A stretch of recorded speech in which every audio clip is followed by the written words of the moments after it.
Dans un village pittoresque, entouré de collines verdoyantes et de champs en fleurs, vivait une dame âgée, nommée Élisabeth.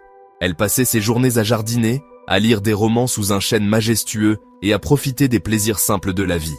Mais sous cette apparence sereine, Élisabeth portait un lourd fardeau, une rancune envers une vieille amie qui l'avait trahie. Cette amertume l'habitait depuis tant d'années qu'elle en avait presque oublié la source. Pourtant, cette blessure invisible continuait de peser sur son âme. Un matin, alors qu'Élisabeth sirotait son thé en écoutant les oiseaux chanter, elle reçut une lettre inattendue. L'écriture sur l'enveloppe lui était familière, et son cœur se serra en reconnaissant l'écriture de sa vieille ennemie. Les mains tremblantes, elle ouvrit la lettre et lut des mots qu'elle n'aurait jamais imaginé lire, des excuses. Son amie exprimait ses plus profonds regrets pour la douleur qu'elle lui avait causée, lui demandant humblement pardon. Touchée par ce geste, Élisabeth commença à réfléchir profondément.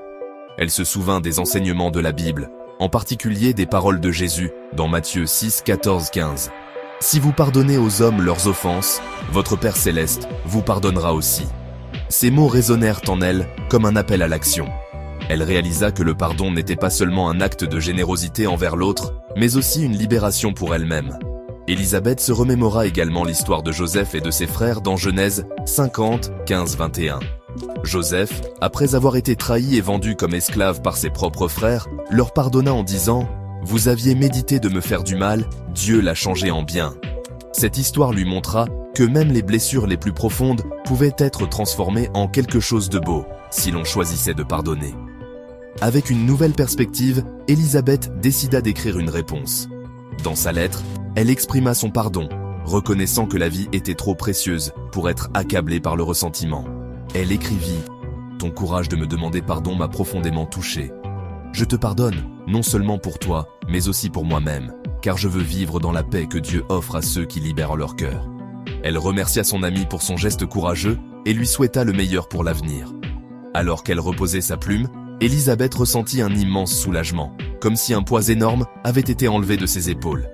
Elle se souvint alors de Philippiens 4:7. « Et la paix de Dieu, qui surpasse toute intelligence, gardera vos cœurs et vos pensées en Jésus-Christ. » À ce moment-là, elle se sentit vraiment libre, comme si une nouvelle lumière avait rempli son cœur. L'histoire d'Élisabeth nous rappelle que le pardon est un acte puissant qui libère non seulement celui qui est pardonné, mais aussi celui qui pardonne. Comme le dit Colossiens 3:13, « Supportez-vous les uns les autres et pardonnez-vous réciproquement, si quelqu'un a un sujet de plainte contre un autre.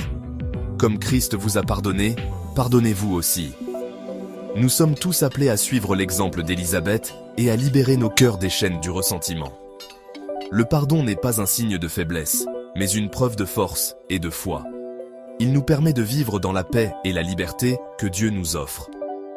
Et vous, portez-vous un fardeau de ressentiment dans votre cœur? Prenez un moment pour réfléchir à cette question. Peut-être que Dieu vous appelle à pardonner à quelqu'un aujourd'hui, ou même à demander pardon à quelqu'un que vous avez blessé. Comme Élisabeth, vous pouvez faire l'expérience de la paix et de la liberté qui découle du pardon. N'attendez pas. Écrivez cette lettre, passez cet appel, ou priez simplement pour celui ou celle qui vous a fait du tort. Comme le dit 1 Jean 1:9, si nous confessons nos péchés, il est fidèle et juste pour nous les pardonner et pour nous purifier de toute iniquité.